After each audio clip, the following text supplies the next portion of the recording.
नमस्कार प्रिय दर्शकों और श्रद्धालु पाठकों।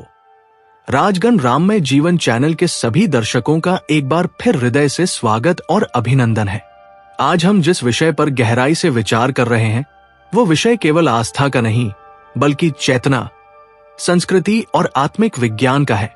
राम नाम इतना शक्तिशाली कैसे बना?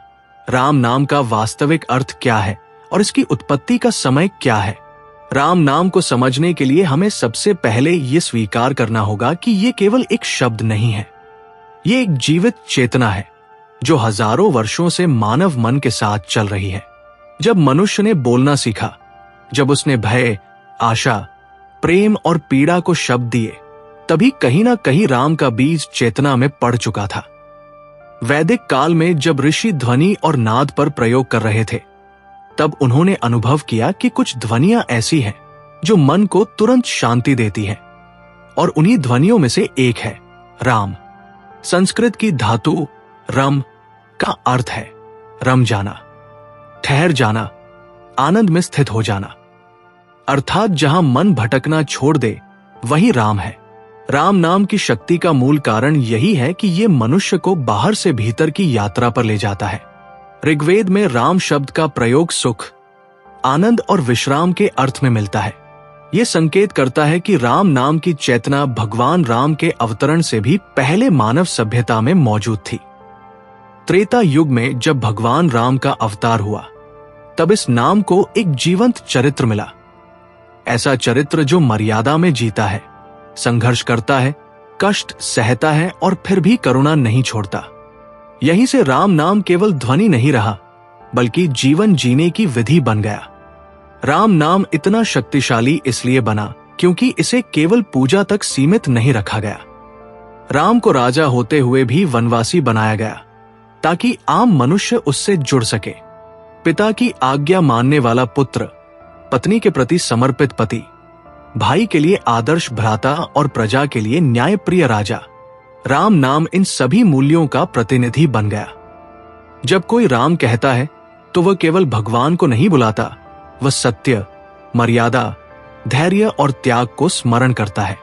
वाल्मीकि रामायण ने राम नाम को साहित्य का आधार दिया, लेकिन तुलसीदास ने इसे जन जन की सांस बना दिया। जब संस्कृत आम लोगों की भाषा नहीं रही, तब अवधि में राम कथा लिखकर तुलसीदास ने राम नाम को खेत, खलिहान, गली और घर तक पहुंचा दिया। उन्होंने स्पष्ट कहा कि कलयुग में न कठिन तप काम आएगा, न भारी यज्ञ, केवल राम नाम ही पार लगाएगा। यही वो मोड़ था जहां राम नाम एक आध्यात्मिक आंदोलन बन गया। राम नाम की शक्ति का एक बड़ा रहस्य ध्वनि विज्ञान में छिपा है। भारतीय योग परंपरा मानती है कि सृष्टि की रचना नाद से हुई है। रात ध्वनि अग्नि तत्व को जागृत करती है और मज्जल व शांति का प्रतीक है। जब राम का जप होता है तो भीतर ऊर्जा और शांति का संतुलन बनता है। यही कारण है कि राम नाम जप करते समय मन स्वतः स्थिर होने लगता है, सांस गहरी हो जाती है और विचारों की उथल पुथल कम होने लगती है। राम नाम इसलिए भी शक्तिशाली है क्योंकि ये अहंकार को तोड़ता है। इसमें मैं नहीं, वो है। जब व्यक्ति राम नाम जपता है तो वो अपने दुख, अपने भय और अपने अहंकार को धीरे धीरे किसी उच्च सत्ता के चरणों में रख देता है। यही समर्पण मनुष्य को हल्का करता है। यही कारण है कि संकट के समय अनायास ही मुंह से हे राम निकलता है। ये शब्द नहीं, ये चेतना की पुकार है। समय के साथ साथ जब समाज बदला, युग बदले, विज्ञान आया, तब भी राम नाम अप्रासंगिक नहीं हुआ। आधुनिक मनोविज्ञान ये मानता है कि किसी एक सकारात्मक शब्द या मंत्र का निरंतर जप मस्तिष्क की तरंगों को शांत करता है। राम नाम जप से तनाव घटता है, भय कम होता है और व्यक्ति के भीतर स्थिरता आती है। यही कारण है कि आज भी लाखों लोग ध्यान, योग और मानसिक शांति के लिए राम नाम को अपनाते हैं। राम नाम की सबसे बड़ी शक्ति ये है कि ये सबके लिए समान है। न इसमें जाति का भेद है, न भाषा का, न धन का, न ज्ञान का। एक अनपढ़ किसान भी राम कह सकता है और एक विद्वान आचार्य भी। यही समानता इसे सार्वभौमिक बनाती है। यही कारण है कि भारत ही नहीं, विदेशों में भी राम नाम श्रद्धा के साथ लिया जाता है। राम नाम का प्रभाव समाज पर भी गहरा रहा है। इसने लोगों को अन्याय के खिलाफ खड़ा होना सिखाया, लेकिन घृणा के बिना। इसने संघर्ष करना सिखाया, लेकिन मर्यादा के साथ। इसने जीतना सिखाया, लेकिन अहंकार छोड़कर। यही कारण है कि राम नाम केवल भक्ति नहीं, बल्कि चरित्र निर्माण का आधार बना। राम नाम की शक्ति का एक अत्यंत सूक्ष्म लेकिन बहुत बड़ा कारण यह भी है कि यह नाम संघर्ष से जन्मा हुआ करुणा का नाम है। राम कोई ऐसे देव नहीं है जो सदा वैभव में रहे हों। उनका जीवन त्याग, पीड़ा, वियोग और धैर्य से भरा रहा।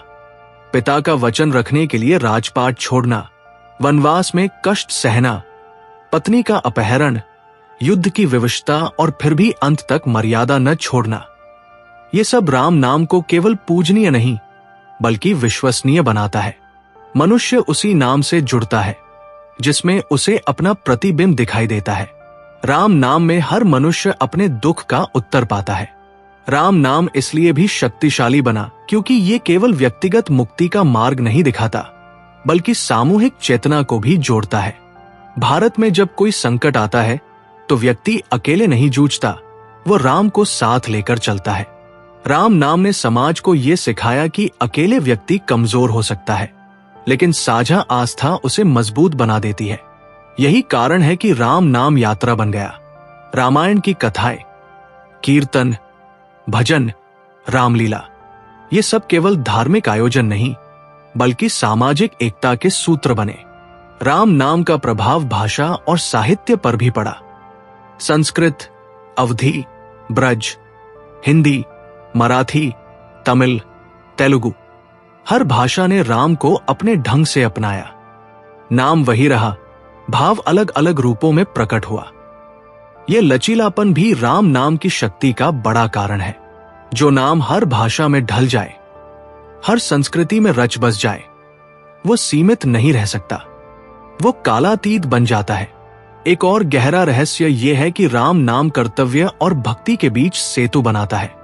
कई आध्यात्मिक मार्ग या तो केवल ज्ञान पर टिके होते हैं या केवल भाव पर। राम नाम इन दोनों को संतुलित करता है। ये न तो केवल भावुकता है और न ही शुष्क नियम। राम नाम ये सिखाता है कि जीवन जिया भी जाए और जपा भी जाए। यही कारण है कि गृहस्थ, संत, योद्धा और साधु सभी राम नाम से जुड़े। राम नाम की शक्ति का एक कारण यह भी है कि यह मृत्यु के भय को कम करता है। भारतीय परंपरा में अंतिम समय राम नाम सत्य है कहा जाता है। यह केवल एक वाक्य नहीं बल्कि जीवन का निष्कर्ष है। इसका अर्थ है नाम सत्य है, देह असत्य है। जब यह भाव जीवन में पहले ही उतर जाए तो व्यक्ति भयमुक्त होने लगता है। यही भयमुक्ति राम नाम को आत्मिक बल देती है। इतिहास गवाह है कि संकट के समय राम नाम ने लोगों को टूटने नहीं दिया। विदेशी आक्रमण, सामाजिक उथल पुथल, गरीबी, अकाल, हर काल में राम नाम आश्रय बना। क्योंकि जब बाहरी सहारे टूट जाते हैं तब नाम ही भीतर टिकता है। राम नाम ने यही काम किया, भीतर एक दीप जलाए रखा। राम नाम की शक्ति का सबसे सूक्ष्म और गूढ़ रहस्य यह है कि यह नाम मनुष्य को उसके कर्तव्य की याद दिलाता है, लेकिन दबाव के रूप में नहीं, प्रेरणा के रूप में। जब कोई राम कहता है तो उसके भीतर अनायास ही ये भाव जागता है कि मुझे भी मर्यादा में रहना है, मुझे भी सत्य का साथ देना है। राम नाम किसी दंड का भय पैदा नहीं करता बल्कि अंतरात्मा को जगाता है। यही कारण है कि यह नाम केवल पूजा स्थल तक सीमित नहीं रहता बल्कि जीवन के निर्णयों में मार्गदर्शक बन जाता है। राम नाम की उत्पत्ति और विस्तार को यदि गहराई से देखें तो पाएंगे कि यह नाम युगों के साथ स्वयं को ढालता गया। वैदिक काल में यह आनंद और विश्राम का प्रतीक था, त्रेता युग में आदर्श जीवन का, द्वापर में स्मृति और संदर्भ का और कलयुग में सरल साधना का। हर युग में इसका रूप बदला लेकिन उसका मूल भाव नहीं बदला। यही लचीलापन राम नाम को समय से आगे रखता है। राम नाम की शक्ति का एक और बड़ा कारण यह है कि यह संघर्ष और समाधान दोनों को स्वीकार करता है। राम नाम यह नहीं कहता कि जीवन में दुख नहीं आएंगे, राम का जीवन स्वयं इसका प्रमाण है, लेकिन यह जरूर कहता है कि दुख के बीच भी धर्म छोड़ा नहीं जाता। जब व्यक्ति ये समझ लेता है, तब उसके भीतर एक अद्भुत मानसिक स्थिरता जन्म लेती है। यही स्थिरता उसे टूटने से बचाती है। राम नाम और भारतीय गृहस्थ जीवन का संबंध भी अत्यंत गहरा है। ये नाम केवल सन्यासियों का नहीं रहा। एक किसान खेत में हल चलाते हुए राम कहता है, एक माता रसोई में काम करते हुए राम कहती है, एक श्रमिक अपने श्रम के बीच राम का स्मरण करता है। यही सहजता राम नाम की शक्ति है। जो नाम जीवन की सामान्य गतिविधियों में घुल जाए, वो बोझ नहीं बनता, बल्कि सहारा बनता है। राम नाम का प्रभाव केवल धार्मिक भाव तक सीमित नहीं रहा, बल्कि सांस्कृतिक चेतना का भी आधार बना।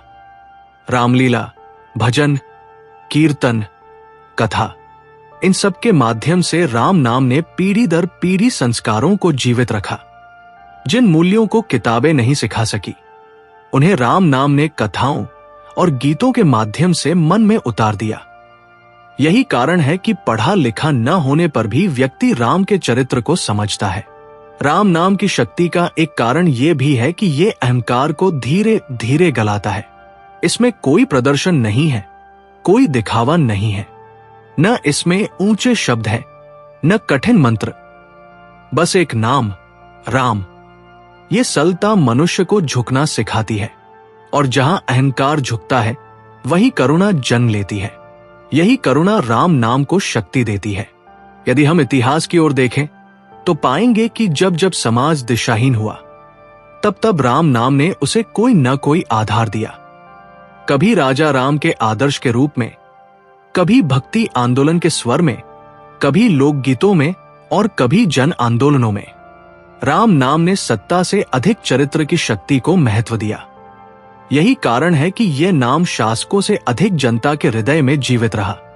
आज के युग में, जब मनुष्य बाहरी साधनों से समृद्ध लेकिन भीतर से खाली होता जा रहा है, राम नाम उसे फिर से भीतर की ओर मोड़ता है। ये याद दिलाता है कि शांति बाहर नहीं, भीतर है। राम नाम कोई पलायन नहीं सिखाता, बल्कि जीवन को पूरी जिम्मेदारी के साथ जीने की प्रेरणा देता है। यही कारण है कि आधुनिक योग, ध्यान और मानसिक स्वास्थ्य के क्षेत्र में भी राम नाम को अपनाया जा रहा है। राम नाम इसलिए भी अमर हुआ क्योंकि इसने दोष मुक्ति से पहले दोष स्वीकार सिखाया। राम कभी यह दावा नहीं करते कि वे पूर्ण हैं और शेष सब तुच्छ है। वे स्वयं को मानव की सीमाओं में रखते हैं। यही कारण है कि राम नाम जपने वाला व्यक्ति भी स्वयं को त्रुटिहीन नहीं मानता, बल्कि अपने दोषों को सुधारने की कोशिश करता है। ये विनम्रता ही आध्यात्मिक प्रगति की पहली सीढ़ी है। राम नाम और भारतीय दर्शन के बीच संबंध अत्यंत गहरा है। अद्वैत कहता है कि आत्मा और परमात्मा एक है। विशिष्टाद्वैत कहता है कि वे भिन्न होते हुए भी जुड़े हैं। द्वैत कहता है कि वे अलग है। आश्चर्य की बात यह है कि राम नाम इन तीनों दृष्टियों को साथ लेकर चलता है। कोई राम को अपना ईश्वर मानकर भजता है, कोई राम को अपना आदर्श मानकर जीता है, और कोई राम को अपने भीतर की चेतना मानकर अनुभव करता है। यही बहुस्तरीय स्वीकार्यता राम नाम को सीमाओं से मुक्त करती है। राम नाम की शक्ति का एक बड़ा कारण यह भी है कि यह न्याय और करुणा के बीच संतुलन सिखाता है। राम केवल करुणामय नहीं है, वे अन्याय के विरुद्ध खड़े भी होते हैं। रावण के प्रति भी उन्हें घृणा नहीं है, लेकिन अधर्म के प्रति स्पष्ट अस्वीकार है। जब मनुष्य राम नाम को जीवन में उतारता है, तो वो ये सीखता है कि सब कुछ सह लेना ही धर्म नहीं, और क्रोध में बह जाना भी धर्म नहीं। सही समय पर सही निर्णय लेना ही रामत्व है। राम नाम का प्रभाव पीढ़ियों पर इसलिए बना रहा क्योंकि ये अनुकरणीय है, आदर्शवादी होते हुए भी अव्यावहारिक नहीं। राम जैसा बनना कठिन है, लेकिन राम के मार्ग पर चलना संभव है। यही संभावना मनुष्य को प्रेरित करती है। यदि राम देवता होते हुए भी मानव जीवन जी सकते हैं, तो सामान्य मनुष्य भी अपने जीवन को ऊंचा उठा सकता है। यही विश्वास राम नाम देता है। राम नाम की उत्पत्ति चाहे वैदिक ध्वनि से मानी जाए, त्रेता युग के अवतार से जोड़ी जाए, या तुलसीदास की भक्ति से जन जन तक पहुंची मानी जाए, लेकिन इसकी वास्तविक शक्ति अनुभव से सिद्ध हुई है। जो नाम केवल शास्त्र में लिखा हो, वह सीमित रह जाता है। जो नाम जीवन में उतर जाए, वही अमर बनता है। राम नाम इसी कारण अमर है, और शायद यही सबसे बड़ा सत्य है। राम नाम इसलिए शक्तिशाली नहीं है कि उसे कहा गया कि वह शक्तिशाली है। राम नाम इसलिए शक्तिशाली है क्योंकि जिसने भी उसे अपनाया उसने भीतर कुछ बदलते हुए महसूस किया। यही अनुभूति, यही परिवर्तन, यही शांति राम नाम की वास्तविक महिमा है। इसी भाव के साथ उसी एक प्रवाह में आप सभी को फिर से नमन। राजगण राममय जीवन चैनल की ओर से यही प्रार्थना है कि राम नाम आपके जीवन में केवल शब्द बनकर न रहे, बल्कि सोच, व्यवहार और चेतना बनकर उतरे। राम नाम सत्य है। जय श्री राम।